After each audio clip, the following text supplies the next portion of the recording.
Welcome to This Explainer. Today we're diving straight into the high-stakes supply chain mechanics of global food security. Specifically, we're zeroing in on the hidden vulnerabilities of the world's breadbasket, Brazil. Look, the reality is this. When Brazil's agricultural engine is firing on all cylinders, the world eats. When it stutters, the world goes hungry. That's not hyperbole, it's literally just basic arithmetic. But as we're about to see, the foundation of our entire global food system is built on a surprisingly fragile supply chain. Okay, let's kick things off with a pretty staggering number, 85%. That right there is the amount of fertilizer Brazil has to import just to keep its massive farms running. It actually represents the highest dependency rate of any major agricultural producer on the planet. Think about that for a second. Brazil might feed the world, but it completely relies on the rest of the world to feed its own soil. Section 1. Brazil's fertilizer vulnerability. To really grasp why this matters to you and me, we have to look at the structural deficit. Out of the 45 million tons of fertilizer Brazil consumed in recent years, making it the fourth largest consumer globally, by the way, an overwhelming majority was imported. They have very limited domestic production capacity, especially for essential nutrients like nitrogen and potash. So if that 85% slice gets interrupted, the whole system essentially freezes. And here is where things get really precarious. We're looking at a massive geographical bottleneck.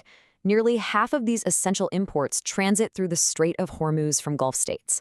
We are talking about giant bulk transport ships traveling over 7,000 miles just to deliver phosphate from Saudi Arabia, urea from Qatar and Oman, and sulfur from the UAE. What does this mean?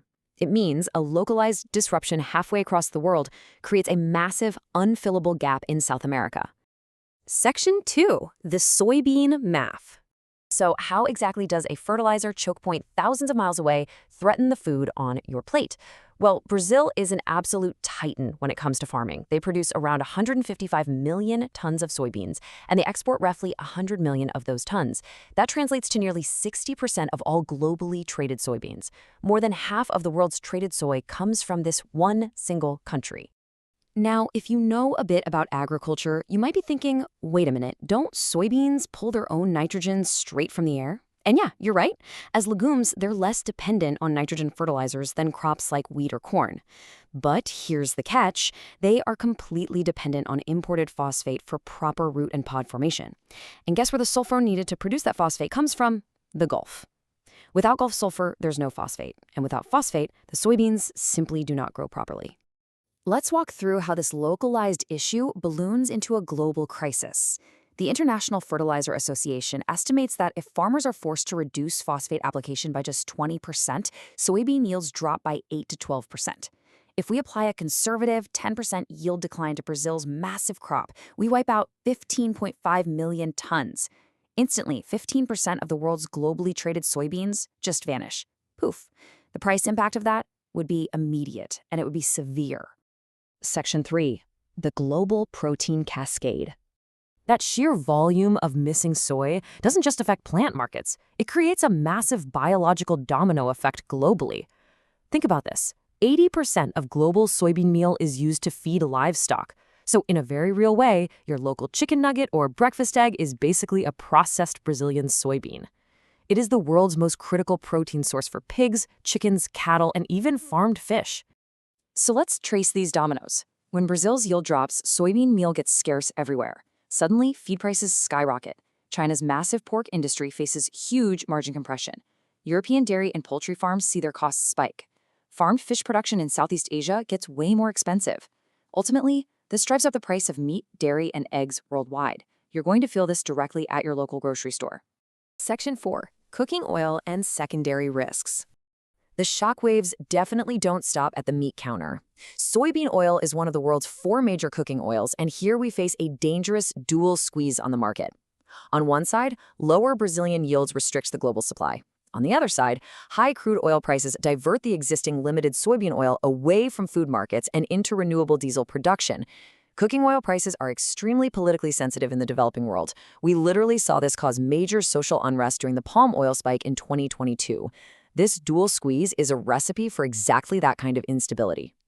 And then there's Brazil's safrinha corn. This crucial secondary crop accounts for an astounding 75% of their total corn production. And the tricky part? It's planted immediately after the soybeans are harvested. This means any fertilizer delays or yield issues in soy directly disrupts the incredibly tight planting window for this corn. Late-planted corn faces much higher weather risks and lower yields, so a soybean disruption effectively doubles the disaster, knocking out global corn supplies right alongside it. Section 5. The Farmer's Dilemma. To truly understand why a yield drop is practically a given when supply chains falter, we need to put ourselves in the shoes of a Brazilian farmer. Facing a wall of escalating input costs, the math just changes entirely.